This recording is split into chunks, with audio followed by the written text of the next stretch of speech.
You ever have that moment where your brain goes completely still, like a radio that just cut to static? That was me, standing in my kitchen with the phone pressed to my ear, the smell of cinnamon rolls still lingering in the air, and my mother's voice crackling through the speaker like it was nothing. Your brother is bringing his girlfriend to meet the family. He doesn't want your kids there. They'd ruin the perfect image. And just like that, Christmas was off the table. For me. For my daughters. For the little traditions we'd kept alive even after being edged out year after year. I didn't yell. I didn't argue. I just said, I understand, and hung up. But that was only the beginning. My name's Robert. I'm 36, divorced, and the father of 2 girls, Emma, 9, and Lily, 6. They're the kind of kids who sing Christmas carols off-key and put glitter on everything. And yeah, maybe they're loud sometimes, but they've got more heart in one pinky than most people I know. I've raised them mostly on my own since my ex-wife left 5 years ago. She's not really in the picture. My daughters are my world.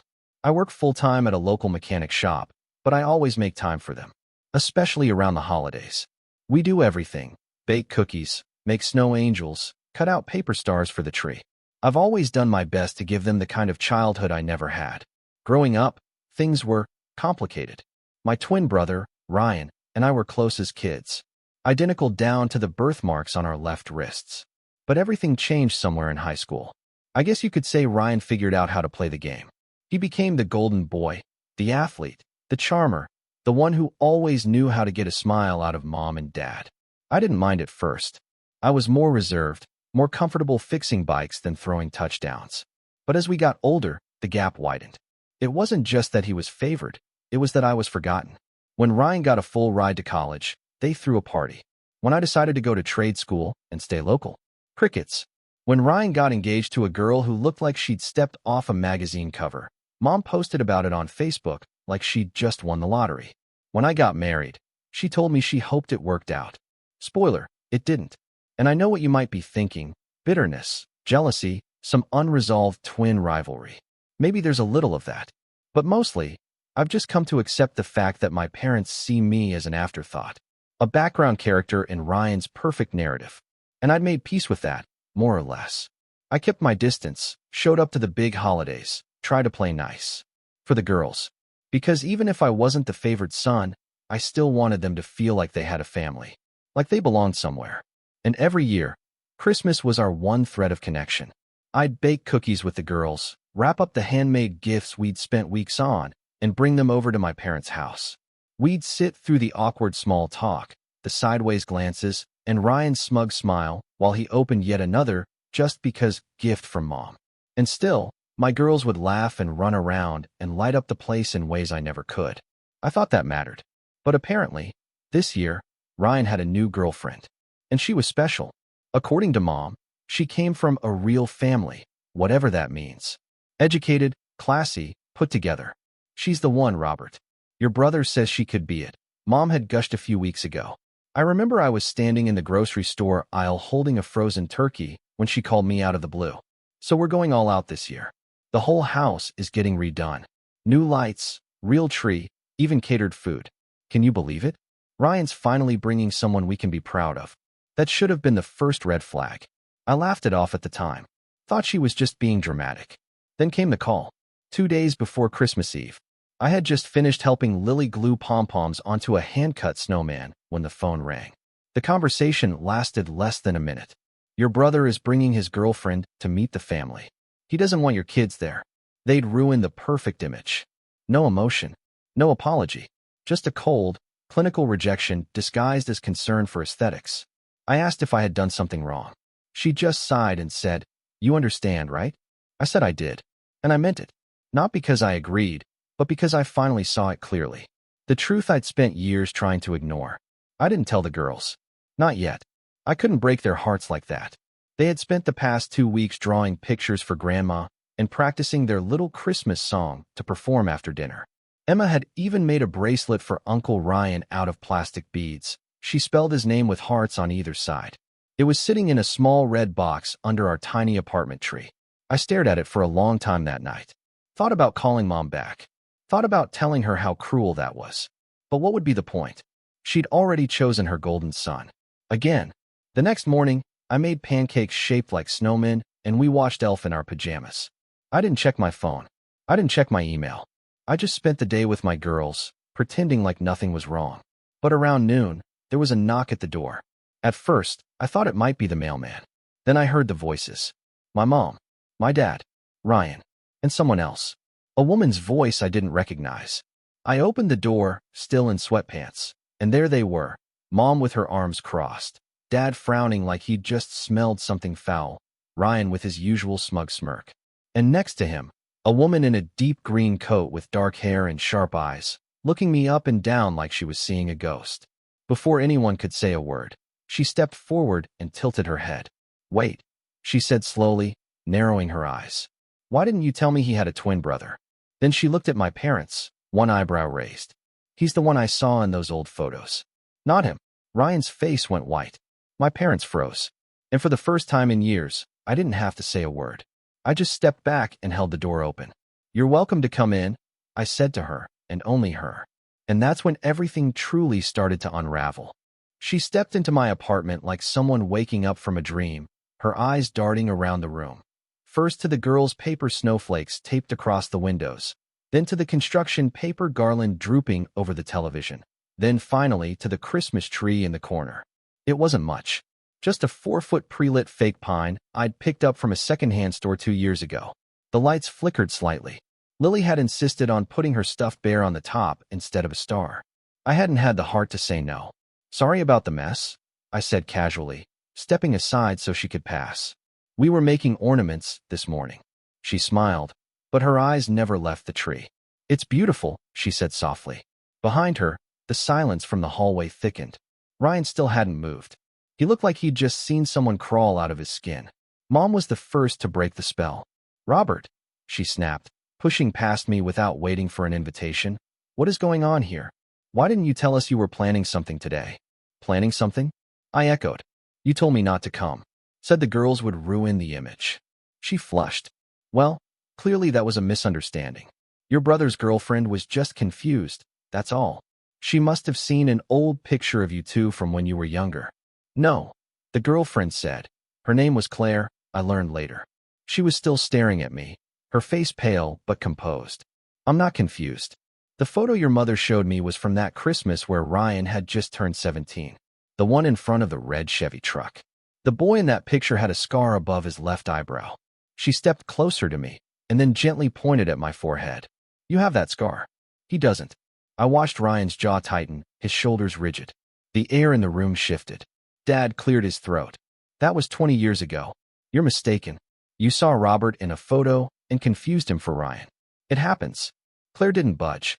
"It doesn't happen when it's your supposed boyfriend," she said coldly. "It doesn't happen when you've seen a dozen childhood photos and none of them look like the man you've been dating. It's like you've been selling me a lie." Ryan finally stepped inside, the sound of his boots heavy against the floor. "All right, that's enough. Claire, don't embarrass yourself."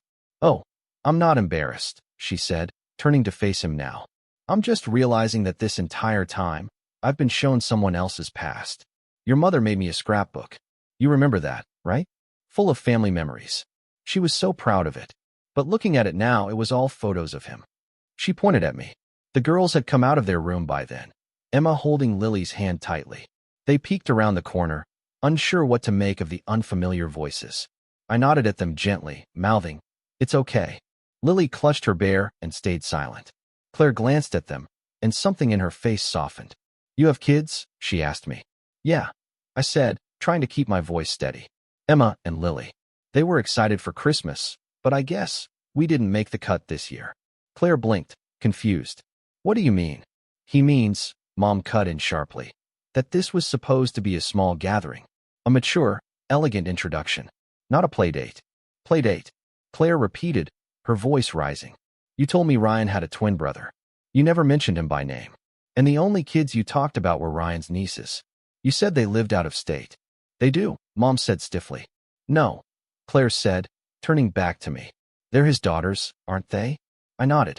Claire looked back and forth between my parents and Ryan, and then slowly took a step back like she was seeing everyone for the first time. Why would you lie about that? Why pretend your own son doesn't exist?" The room went dead quiet. Ryan finally found his voice. "This isn't about that," he said firmly. Robert has always played the victim. You don't know him. You're getting caught up in some pity story. Really? Claire said.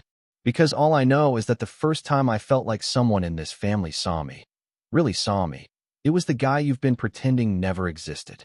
I didn't pretend, Ryan muttered. Mom just used the wrong photos. No, I used the best photos, Mom said without missing a beat. I wasn't going to include the ones where you looked awkward. Robert always had the better smile as a kid. More photogenic. That doesn't mean anything. Claire was speechless. I watched the whole thing unfold like I was outside of my own body. And for a brief second, I thought maybe this was it. Maybe now that someone else saw it, someone outside the family, the spell would break. That finally, someone would call it out, and everything would start to make sense. But no, because Ryan recovered quickly. Too quickly. He moved toward Claire and took her hand.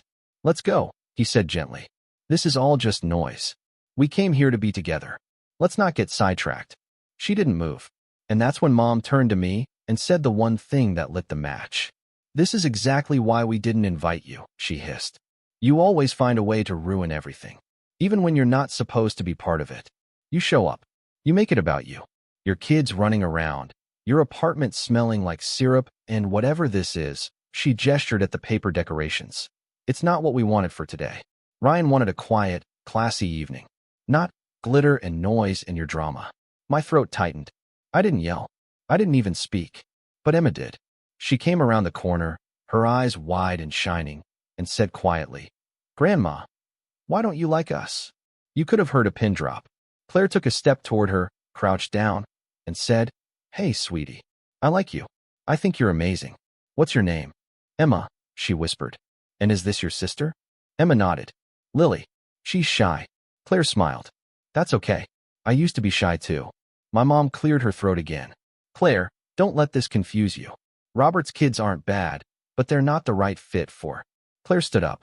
For what? Your family? Your perfect little image. We just wanted the evening to go smoothly, Dad muttered. Without any unexpected chaos. You mean kids, Claire said. No one answered. She looked around again. And this is the family I was supposed to be joining. Ryan's face had gone hard, his eyes flat and cold.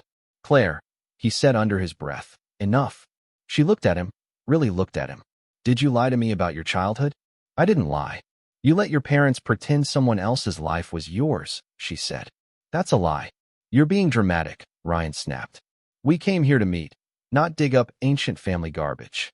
And then, as if on cue, Emma said, I made you a gift, Uncle Ryan. She ran to the tree and grabbed the red box. She held it out, and he didn't take it. He didn't even look at it. Claire did. She reached out and took the box gently, opened it, and pulled out the beaded bracelet with RYN spelled in colored letters. There were 2 little red hearts on either side. Did you make this all by yourself? She asked. Emma nodded proudly. Claire slid it onto her wrist. It's perfect, she said. Ryan let out a harsh breath. Claire, let's go. She turned to him. I'm staying here for a while. You go. He stared at her, stunned. You're serious? He asked. I've never been more serious, she said. And if I'm wrong about who you are, then that's on me. But something tells me I've only seen the surface of this whole story. And right now, I think I'd rather hear it from the person who's actually lived it. She turned to me. If that's okay. I looked at her. Then I looked at my parents. Mom's mouth opened, then closed. Dad looked away. Ryan took a step back. And for the first time in my life, I saw fear on his face. Real fear. Claire stayed. That night, after my parents and Ryan left in a flurry of confused silence and fake smiles, I made hot chocolate for everyone. Emma and Lily brought out their pillows and blankets, and we watched the Polar Express for the 3rd time that week. Claire sat beside them on the couch, her eyes soft but distant, the bracelet still snug around her wrist. She didn't ask me questions that night, didn't press or dig. She just stayed. And in doing so, she did more than anyone else in my family had done in years. She saw me. After the girls fell asleep on the couch, I quietly moved them to their room, tucking them in and turning on their night light. When I came back, Claire was still sitting there, holding a paper snowflake in her hand like it was made of glass. I'm sorry, she said, not looking up. For all of that. You didn't do anything. I feel like I did, she whispered. I believed everything they told me. I didn't ask questions. I just assumed it was true. I sat across from her. Most people do. Why? The word hung in the air like smoke. I didn't have a good answer. Or at least, not a short one.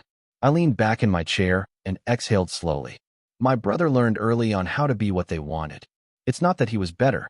He just played the part. Said the right things, wore the right clothes, dated the right girls. I never fit that mold. I liked fixing things, getting my hands dirty.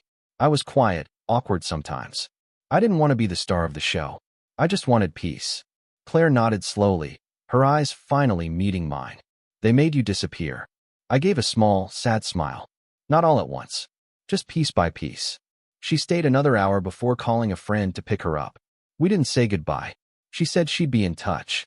I wasn't sure if I believed her. Part of me expected her to vanish like everyone else did once they saw the cracks in the perfect image. But she didn't vanish. That week between Christmas and New Year's was strange. Quiet. Almost eerie. My phone didn't ring. No texts. No apologies. I figured Ryan and my parents were scrambling to salvage whatever narrative they'd tried to sell her. I didn't care. I had my girls, and for the first time, we had our own space, free from judgment, expectations, or disappointment. But I'd be lying if I said it didn't sting. There's a special kind of loneliness that comes from being erased by the people who are supposed to know you best. It wasn't new. But that week, it felt heavier. On New Year's Eve, I put the girls to bed early. I didn't have the heart for fireworks or fake countdowns. I just sat on the balcony with a blanket over my shoulders and a cheap beer in my hand, watching the neighborhood light up with distant sparks. And that's when my phone buzzed. Claire. Hey. I hope it's okay, I texted. I've been thinking about what you said. I stared at the screen for a long time before replying. It's okay. I've been thinking too. We ended up texting until 2 a.m. Nothing heavy. Just small talk. Memories. Jokes. I learned that she used to play piano competitively, that she hated olives, and that her favorite Christmas tradition was building gingerbread houses and then smashing them on New Year's Day. She made me laugh. I don't remember the last time that it happened without effort. Over the next few weeks, things changed. She came over again. First with leftover cupcakes from a bakery she liked. Then with a stack of children's books for the girls. Then just because. We never labeled anything. I didn't want to. I wasn't ready for complications. I was still rebuilding myself, brick by brick. And that's where the Rayal story begins. Because that winter was the turning point. Not the drama at the door. Not the humiliation or the silence that followed. But what I chose to do after. The shop I worked at had been cutting hours. The owner was getting older and didn't want to expand. I'd been floating for a while, just barely keeping ahead of bills. But now, with the new year stretching out in front of me, I knew I had to do something different. Not just for me, for my girls. So I started working weekends at a buddy's garage, helping him fix up old motorcycles and resell them online. At first it was just for extra cash. Then it became something more. I'd always loved engines. The way things fit together. The satisfaction of turning a dead machine into something roaring and alive again. My buddy, Dave, suggested we go in together on a side project. A flipped garage. Old cars, vintage bikes, custom rebuilds. I hesitated. I'd never started anything before. Never believed I could. That voice, my mother's, my father's, maybe even my own, always echoed in the back of my head. You're not the one they bet on. Stay in your lane. But Claire didn't hesitate. She said, you've already been running a life solo for years. You've raised 2 girls, held a job, kept a roof over your head, and still made time to build glittery reindeer. You think starting a business is harder than that. She smiled when she said it, but her eyes were serious. You're the engine, she added. You've just been stuck in someone else's garage. So I did it. I pulled the trigger. In February, I filed the paperwork for Twin Wrench Garage. Claire helped me design the logo, a silhouette of 2 gears, one slightly rusted, one shining. I didn't say it out loud, but the symbolism wasn't lost on either of us. Dave and I split the rent on a small warehouse at the edge of town. Cold, drafty, but full of potential. I bought secondhand tools, repainted the walls myself, brought the girls on weekends, and let them scribble chalk art on the cement floor while I worked. Lily named the coffee machine Robo Joe. Emma insisted on a disco ball in the bathroom. We posted our first bike for sale in March. It sold in 2 days. By April, we had a backlog of orders and custom jobs lined up. Claire stopped by once a week, sometimes with coffee, sometimes just to sit and talk while I worked. She never brought up Ryan. I never asked. There was an unspoken understanding between us. This space, this world I was building, it wasn't about them anymore. It was mine. And for the first time in my life, I started to feel proud. Not just because of the money, though that helped. Not just because of the independence or the fresh coat of paint on my future, but because my daughters would grow up watching their dad do something real, something honest, something that wasn't handed down or approved by people with strings attached. They started calling the garage Daddy's castle. It wasn't much, but it was ours. Then came June, Emma's 10th birthday. I'd saved up and surprised her with a handmade go-kart we'd built together. Painted purple with flames on the sides and glitter on the wheels, of course. We threw a party in the parking lot of the garage. Claire brought cupcakes. Dave grilled burgers. Even Lily helped run the juice stand we set up. It was the happiest I'd seen them in years. And then, at the edge of the crowd, I saw a familiar car pull up. Silver Mercedes. Mom's. She stepped out in heels far too tall for a parking lot, wearing a white blouse and gold earrings. Like she was on her way to church. I didn't move. She walked up slowly, arms folded. Ryan was behind her. Claire stood next to me instantly. Robert, my mother said smoothly, we need to talk. I looked at Emma, who was laughing in the distance with her friends. Then at Lily, who was trying to blow up a balloon bigger than her head. No, I said calmly. We don't. You've made your point, she said, her smile tight. But this has gone far enough. Claire stiffened beside me. Far enough? I asked, keeping my voice level. You've made yourself the victim, she said. Humiliated your brother. Poisoned Claire against us. Is that what you wanted? Attention. I laughed. Quietly. Bitterly. I didn't poison anyone. Claire has eyes. And ears. You did this all by yourself. She took a step forward.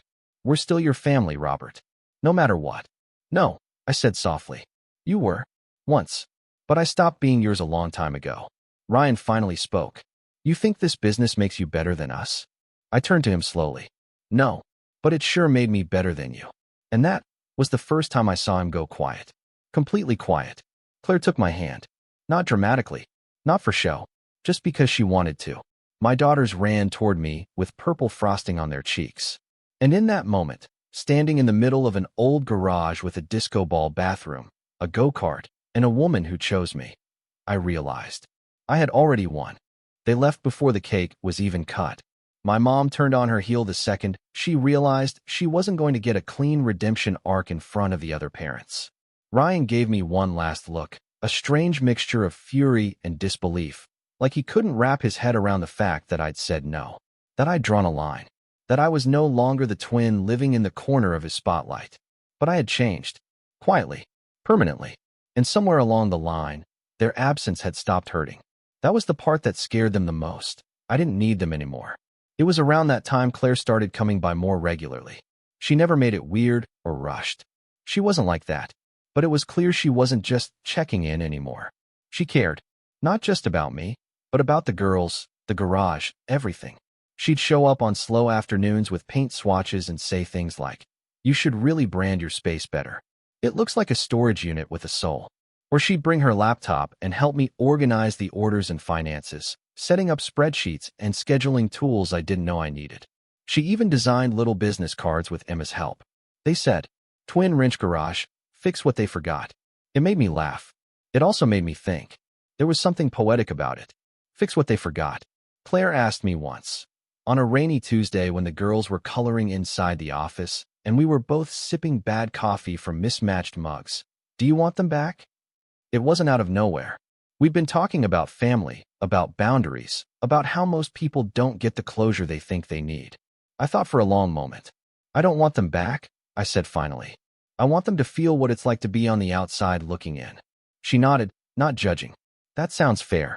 Then she smiled faintly. And it sounds possible. That was when the first seed was planted. See, revenge doesn't have to be loud. It doesn't have to be destructive. Sometimes, the best revenge is just showing up in places they never thought you'd reach. Quietly, effortlessly. Places they worked hard to keep you out of. And I had just started to realize that I might be heading toward one of those places. Because business was booming. What started as a side hustle was now a full-time operation. Dave and I were booked 3 months out. Word of mouth had spread like wildfire. People loved the transparency, the quality, and the fact that we didn't try to nickel and dime them for fake problems. We were getting offers to collaborate with local dealerships, vintage shows, even one of the high-end car clubs in the next city over. One of those offers came from a guy named Leon. He was the manager of a high-profile auto restoration company with deep pockets and deeper connections. He'd seen our work through a client who'd bought a custom Triumph bike from us and invited us out to an event in late August, a kind of networking showcase/fundraiser for car enthusiasts, garage owners, and potential investors. "You should go," Claire said immediately when I showed her the invite. "This is where the real doors open." "I don't know," I admitted. "These events are fancy. I don't even have a blazer that doesn't smell like oil." "I do," she smirked. "And you're going." I didn't argue. She even helped me pick out an outfit: navy blazer, black dress shirt, jeans just clean enough to pass as stylish. She looked stunning in emerald green, the same color she wore that night when she first saw me at the door. We dropped the girls off at Dave's place for the evening and drove out to the venue. And that's when the plan started forming. Because when we arrived, the first person I saw was Ryan, standing near the open bar, drink in hand, grinning in that effortless way that had always gotten him out of trouble. Except this time, the crowd around him wasn't laughing with him. They were nodding politely, pretending to listen. Claire stiffened beside me. "What is he doing here?" she asked under her breath. "Probably networking. He works for a real estate firm now. One of those lifestyle brand companies trying to turn car culture into some Instagram aesthetic," I muttered. "They probably want in on the auto scene. Experiential garages, or whatever." She narrowed her eyes. "You should go say hi." "Are you serious?" "Oh, I'm very serious." She didn't push me, but she didn't need to. Because suddenly, I realized something. He didn't know. He didn't know I was here, and more importantly, he didn't know who I'd become. That realization was electric. I didn't walk straight up to him. I worked the room first. Leon introduced me to a few restoration collectors, a couple local investors, even the guy running the city's vintage auto expo in the fall. I handed out cards. I shook hands. I smiled. And when people asked what Twin Wrench Garage was all about, I kept my answer short. We fix what they forgot. By the time Ryan noticed me, it was too late. I was already deep in conversation with a man named Carson, an older guy in a tan suit who owned 3 vintage Jaguars and was looking for a custom rebuilder. Carson had just said something about finally finding someone who doesn't talk down to me about torque specs, when Ryan appeared beside me like a magician appearing from smoke. Well, he said smoothly, "Small world." Carson smiled and stepped away to get another drink, promising to circle back. I turned to Ryan. "Guess so," I said. He was still smiling, but I could see the twitch in his jaw. "I didn't know you were into this scene," he said. "I wasn't," I replied. "Not until I built something worth bringing." "Built?" he echoed. "Twin Wrench Garage. That's mine. Me and Dave." He blinked. I watched the gears turn behind his eyes. "Oh," he said finally. "You're the guy with the custom bikes. And cars. And restoration jobs. We're expanding next year." He tried to recover quickly. "Well, congrats. Sounds like you've come a long way from fixing brake pads in your apartment lot." I smiled. "Yeah. Turns out when you're not spending your time trying to impress people, you get a lot more done." He looked around, clearly trying to find an escape hatch in the conversation. "So, you're here with someone?" Before I could answer, Claire stepped beside me, holding 2 drinks. "Hi, Ryan," she said sweetly. "Didn't think we'd run into you here." His eyes widened for just a second, just enough to let the mask slip. Claire handed me one of the drinks. "Your brother's quite the star tonight," she said to him. "People keep asking him questions. You should have heard Carson. Called Robert the most refreshingly honest mechanic he's ever met. Isn't that something?" Ryan's smile returned, brittle and stretched. "Yeah, something." He left soon after. That's when the idea solidified. Not petty revenge. Not confrontation. Visibility. See, for years, they'd rewritten the narrative. Made me the shadow. The cautionary tale. The disappointing twin. But they did it with one key advantage. I wasn't visible. I didn't fight back. I didn't exist to the people they showed off to. All they had to do was keep me out of frame. But now I was in the frame. Center stage. And they couldn't crop me out anymore. Over the next few weeks, I leaned into it. Claire helped me set up an Instagram page for the garage. High-quality photos of builds, customer testimonials, time-lapse videos of engine overhauls. Emma and Lily made an appearance now and then, little cameos in the background, dancing in coveralls or painting tires with chalk. We launched a YouTube channel. Simple videos. How to check your spark plugs. Restoring a 1968 Mustang. Day 1. The views climbed. Not viral, but steady. Loyal. Then the local paper ran a feature. From the ground up, Twin Wrench Garage brings heart back to custom builds. They quoted me. They quoted Claire. They even quoted Emma. My parents didn't call, but I know they saw it. How? Because 3 weeks later, I got a formal invitation to a family legacy fundraiser hosted by my parents' country club. Ryan was listed as a featured speaker. The theme? Building a legacy, family, growth, and the road ahead. Claire laughed so hard she nearly dropped her wine. You going? She asked. I didn't answer right away, but I was already thinking. Why not? The invitation was printed on thick ivory cardstock, sealed with a gold crest I didn't recognize. Probably something Ryan had designed to look impressive. At the top, in elegant cursive, family legacy, an evening of heritage, community, and vision. Beneath that, Ryan's name, keynote speaker. I turned the card over, half expecting some sort of apology scribbled in the margins. Nothing. Just the time, the dress code, and a tiny note at the bottom. Black tie only. Claire read it over my shoulder and snorted. So dramatic. You'd think they were inaugurating a president. More like crowning a prince, I muttered. She looked at me. You still want to go? I thought about it. About everything they'd said. Everything they'd done. The years of silence. The scraped-together Christmases. My daughters asking why Grandma didn't want to see them. My mom pretending I didn't exist to protect Ryan's image. And then I remembered the bracelet Emma had made. The one Ryan never took. And how Claire had worn it for weeks afterward like it was a badge of loyalty. I nodded. Yeah, I think I do. We didn't tell the girls. Just arranged for Dave's wife to watch them that evening and borrowed a suit from one of our clients. A local tailor who owed me a favor for fixing his son's Vespa. Claire wore navy this time, sleek and simple, and I'd be lying if I said I didn't feel a surge of pride walking in beside her. The country club was exactly what you'd expect. White columns, champagne towers, music soft enough to remind you to whisper. The valet took my keys with a sideways glance. We walked through a hall of polished mirrors and black marble floors until we reached the ballroom. And there he was. Ryan stood under a spotlight near the front of the stage, shaking hands with club members, laughing a little too loudly, the same salesman grin he wore when pitching his latest startup. My parents were by his side, of course, Dad in a navy tux, Mom in a champagne-colored dress, both holding flutes of something expensive. None of them saw us at first. Claire looped her arm through mine and leaned in. How far do you want to take this? I smiled. Let's find out. We mingled for a bit, just enough to get noticed. Claire made conversation look effortless, gliding from group to group like she belonged. And in a way, she did. Everyone wanted to talk to her. No one questioned who I was, until they read the name on my lapel. Robert Langston. I started to feel the murmurs. I saw a man whisper to his wife and glance at Ryan. That's when it began. The program started with a speech from the club director, followed by a short montage of Langston family achievements. Photos of Ryan at college, Ryan on the cover of a business magazine, Ryan cutting a ribbon in front of some condo development that looked like a sterilized IKEA ad. And in every shot, my parents stood beside him like stage props, their smiles frozen in that brittle way people wear when they've invested everything in a single version of the truth.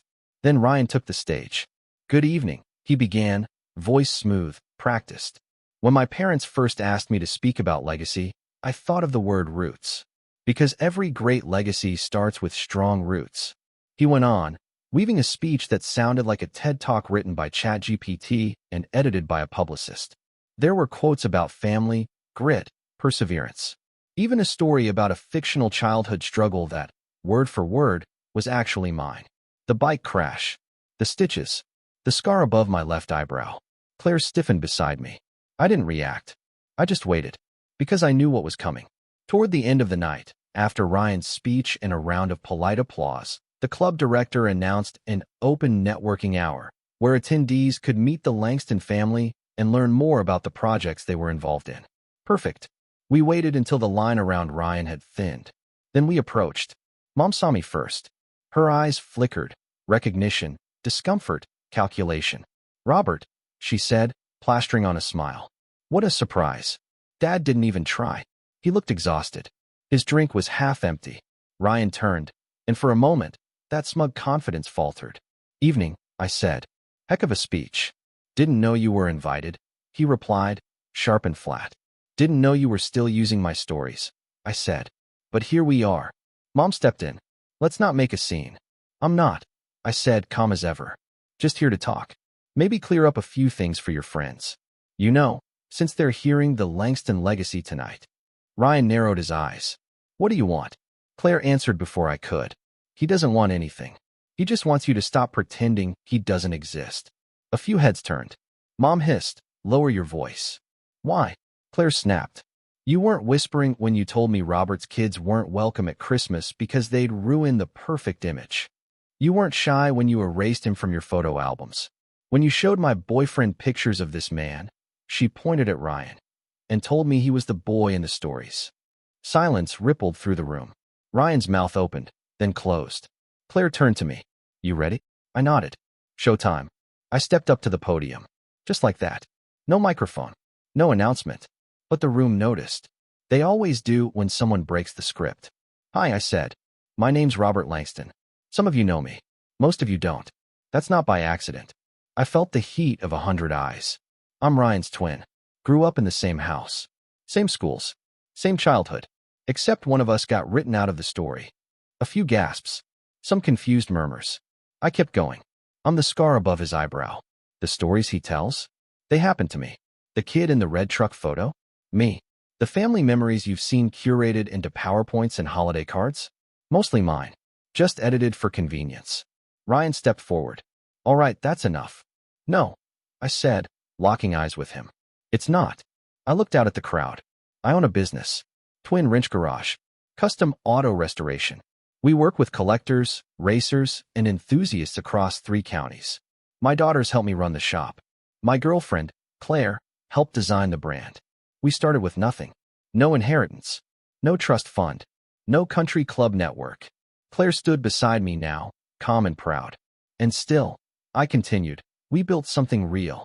Something honest. I didn't come here to embarrass anyone. I came to tell the truth. Because for years, this family made sure you only ever heard one side. I looked at my parents. At Ryan. Then back at the room. Well, now you've heard both. I walked off the stage. Claire beside me. The crowd was silent. Not stunned in a bad way, just frozen. Like glass that had finally cracked under pressure. And somewhere, far in the back, I heard someone start clapping. One of the collectors I'd spoken to weeks earlier. Then another. And another. I didn't stay to watch it unfold. We walked out the front doors, past the valet, into the night air. It smelled like spring rain and distant cigar smoke. Claire laughed, a quiet, triumphant sound. You really did it, she said. I took her hand.